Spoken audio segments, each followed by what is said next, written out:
साहब, मुझे जाने दो। मैंने कुछ भी गलत नहीं किया है। चुप। ये हम तय करेंगे कि तूने गलत किया है या नहीं। साहब, मेरी बात सुन लीजिए। इस बच्चे को छोड़ दीजिए। ज्यादा हिमायती मत बन। इसे भी पकड़ो।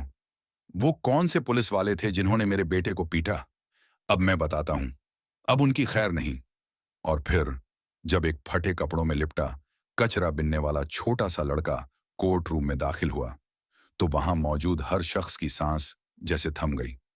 सबसे चौंकाने वाली बात यह थी कि जज अजय वर्मा अपनी कुर्सी से उठकर खड़े हो गए।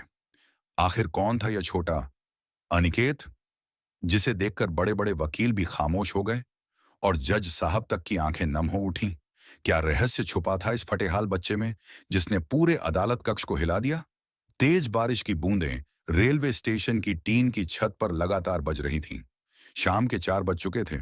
8 साल का छोटा अनिकेत अपनी भीगी हुई प्लास्टिक की बोरी को टकटकी लगाकर देख रहा था। पूरे दिन की मेहनत के बाद भी उसमें बस कुछ पुराने अखबार, प्लास्टिक की बोतलें, टूटे खिलौने और कुछ धातु के टुकड़े ही जमा हो पाए थे। उसके फटे कपड़े बारिश से भीग चुके थे, लेकिन उसकी आंखों में हार नहीं थी। वह कमजोर आवाज में पुकार रहा था, कबाड़ वाला, कबाड़ वाला। स्टेशन पर बैठे यात्री नजरें फेर लेते। किसी को उस बच्चे से कोई मतलब नहीं था, जो अपनी बीमार अम्मा राजेश्वरी की दवाई के लिए कचरा बीन रहा था।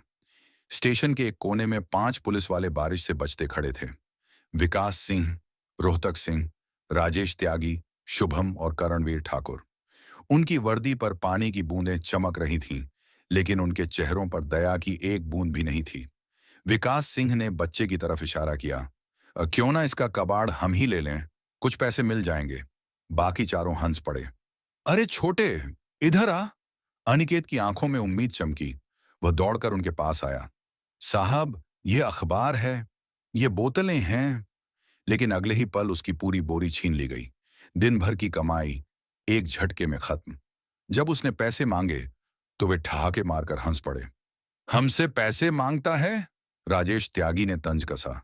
अनिकेत की आंखों से आंसू बह निकले। साहब, मेरी अम्मा बीमार हैं, दवाई के लिए पैसे चाहिए। इतना सुनते ही विकास सिंह का चेहरा तमतमा उठा। उसने गुस्से में अनिकेत की छाती पर जोर से लात मारी। अनिकेत जमीन पर गिर पड़ा। रोहतक सिंह ने उसके कान पर थप्पड़ जड़ दिया।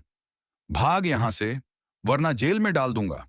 पास खड़े चाय वाले ने हिम्मत करके कहा, साहब, बच्चा है, पैसे दे दीजिए। लेकिन उसे भी थप्पड़ पड़ा। ज्यादा बोलोगे तो अंदर कर देंगे। अनिकेत रोता हुआ वहां से भाग गया।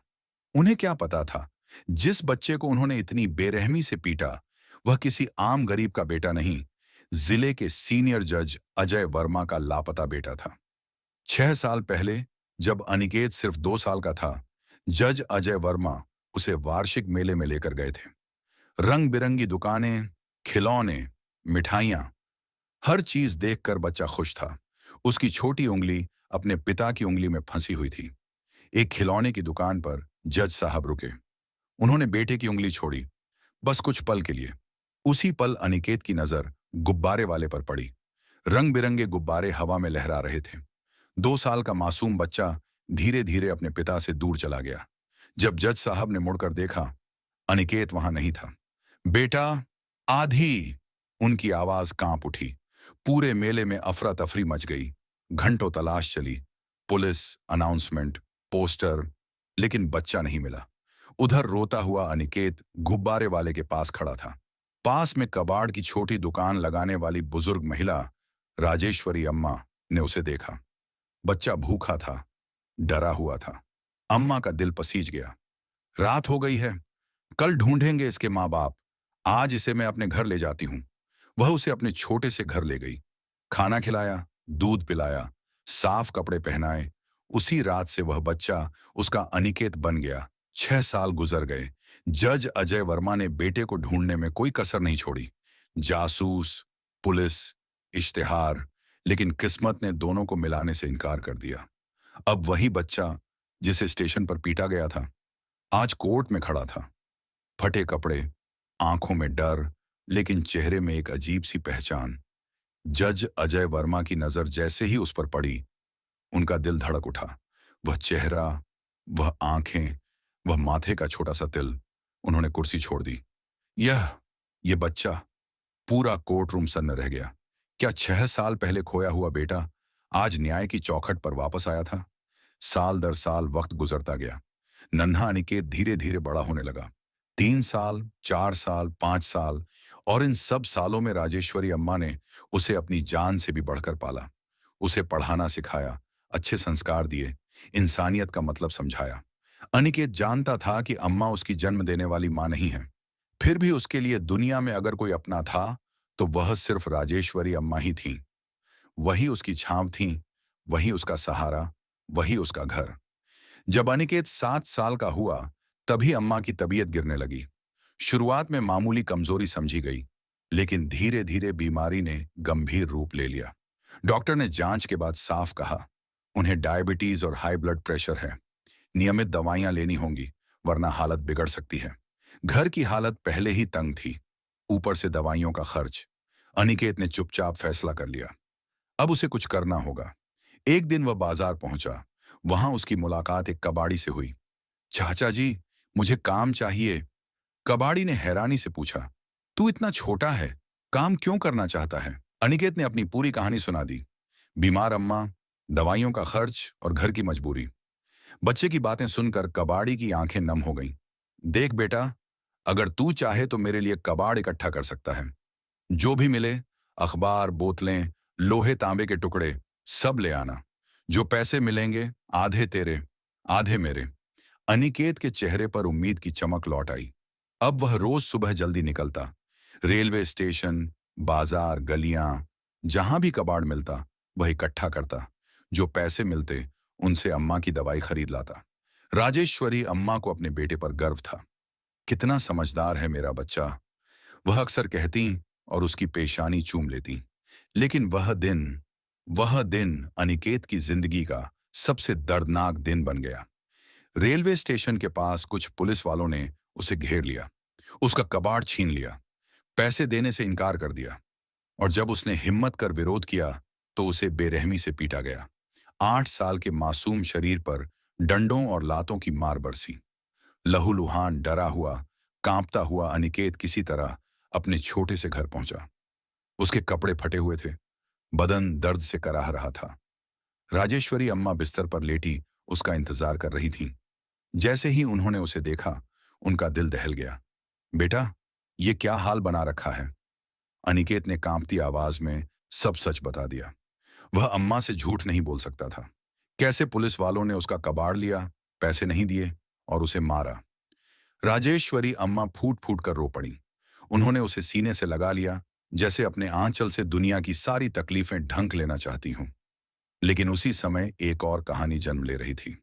रेलवे स्टेशन के पास मौजूद स्थानीय पत्रकार दिवाकर पांडे ने पूरी घटना अपने कैमरे में रिकॉर्ड कर ली थी। वह किसी और खबर के लिए आया था, मगर जो कुछ उसने देखा उससे उसकी आत्मा कांप उठी। 5 पुलिस वाले एक छोटे बच्चे को मार रहे थे। दिवाकर ने तय किया, यह सच्चाई छुपनी नहीं चाहिए। अगले दिन वह अनिकेत के घर पहुंचा। झुग्गी की हालत देखकर उसका दिल और भर आया। मैं दिवाकर पांडे हूं, पत्रकार हूं। कल जो हुआ मैंने सब देखा है। तुमने कुछ गलत नहीं किया, गलत उन पुलिस वालों ने किया है। राजेश्वरी अम्मा ने बताया कि अनिकेत उन्हें 6 साल पहले मेले में मिला था। तब से वह उसे अपना बेटा मानकर पाल रही हैं। यह कहानी अब सिर्फ मारपीट की नहीं थी। यह कहानी थी एक मां के त्याग की, एक बच्चे के संघर्ष की और सत्ता की बर्बरता की। दिवाकर ने विस्तृत रिपोर्ट तैयार की, प्रभावशाली शीर्षक के साथ वीडियो सोशल मीडिया पर अपलोड किया। 8 साल का बच्चा बीमार मां की दवाई के लिए कबाड़ बिनता है, पुलिस ने छीनकर बेरहमी से पीटा। वीडियो अपलोड होते ही तूफान मच गया। लाखों व्यूज, हजारों कमेंट्स, हर तरफ आक्रोश। लोग सड़कों पर उतर आए। हमें न्याय चाहिए, पुलिस की बर्बरता बंद करो। मामला राष्ट्रीय और अंतर्राष्ट्रीय मीडिया तक पहुंच गया। उधर विदेश में एक अंतर्राष्ट्रीय न्यायिक सम्मेलन में मौजूद जज अजय वर्मा तक भी यह वीडियो पहुंचा। वीडियो देखकर उनका खून खौल उठा। लेकिन जब उन्होंने सुना कि बच्चा मेले में मिला था 6 साल पहले, तो वह सन्न रह गए। 6 साल पहले उनका अपना बेटा मेले से लापता हुआ था। उन्होंने तुरंत आदेश दिया, उस बच्चे और उसकी अम्मा तक तुरंत पहुंचो। जो भी मदद चाहिए हर हाल में की जाए। अगली सुबह उनकी टीम झुग्गी में पहुंची। राजेश्वरी अम्मा की हालत बेहद नाजुक थी। आपको तुरंत शहर के सबसे बड़े अस्पताल में ले जाना होगा, टीम लीडर रमेश शर्मा ने कहा। अम्मा घबराकर बोली, साहब, हमारे पास पैसे नहीं हैं। रमेश ने दृढ़ आवाज में कहा, आप पैसों की चिंता बिल्कुल मत कीजिए। अब आप अकेली नहीं हैं। न्याय सिर्फ सजा नहीं देता, सहारा भी देता है। और यहीं से कहानी ने एक नया मोड़ लिया, जहां संघर्ष के अंधेरे में उम्मीद की पहली किरण दिखाई देने लगी। जज साहब ने बिना एक पल गंवाए सारे इंतजाम कर दिए। तुरंत एम्बुलेंस बुलाई गई और राजेश्वरी अम्मा को शहर के सबसे बड़े निजी अस्पताल में भर्ती कराया गया। अस्पताल में उनका विस्तृत और आधुनिक मशीनों से पूरा मेडिकल चेकअप हुआ। डॉक्टरों ने गंभीर चेहरे के साथ बताया कि स्थिति चिंताजनक है। डायबिटीज और हाई ब्लड प्रेशर के साथ साथ उनकी किडनी भी प्रभावित हो चुकी है। तत्काल और उच्च स्तरीय इलाज शुरू करना बेहद जरूरी है। रमेश शर्मा ने सभी कागजी कार्यवाही पूरी करवाई। अम्मा को एक साफ सुथरे प्राइवेट रूम में शिफ्ट किया गया। विशेषज्ञ डॉक्टरों की टीम नियुक्त की गई। दवाइयों से लेकर जांच तक हर सुविधा उपलब्ध करा दी गई। उसी बीच जज अजय वर्मा का फोन आया। उनकी आवाज में दृढ़ता और आक्रोश साफ झलक रहा था। उन पुलिस वालों के खिलाफ तुरंत सख्त कार्रवाई हो। आदेश मिलते ही कार्रवाई शुरू हुई। विकास सिंह, रोहतक सिंह, राजेश त्यागी, शुभम और करणवीर ठाकुर को तत्काल प्रभाव से निलंबित कर दिया गया। उनके खिलाफ भारतीय दंड संहिता की धारा 323 स्वेच्छा से चोट पहुंचाना, धारा 506 आपराधिक धमकी और धारा 34 सामान्य इरादे से अपराध के तहत मामला दर्ज कर लिया गया। रमेश शर्मा रोज अस्पताल जाकर अम्मा का हालचाल लेता। जज साहब का स्पष्ट आदेश है, आपको किसी भी चीज की कमी नहीं होनी चाहिए, वह आदरपूर्वक कहता। इसी दौरान उसने अम्मा से अनिकेत के अतीत के बारे में विस्तार से पूछा। अम्मा ने भावुक होकर पूरी कहानी सुनाई। 6 साल पहले वार्षिक मेले में यह बच्चा रोता हुआ मिला था। उसने बहुत तलाश की, आसपास अनाउंसमेंट करवाए, पुलिस में खबर की, लेकिन कोई सुराग नहीं मिला। अंततः उसने उसे अपनी गोद में उठा लिया और अपना बेटा मानकर पाल लिया। यह बात सुनते ही रमेश को कुछ असामान्य लगा। उसने तुरंत जज अजय वर्मा को फोन किया। सर, बच्चा 6 साल पहले शहर के बाहर लगने वाले वार्षिक मेले में मिला था।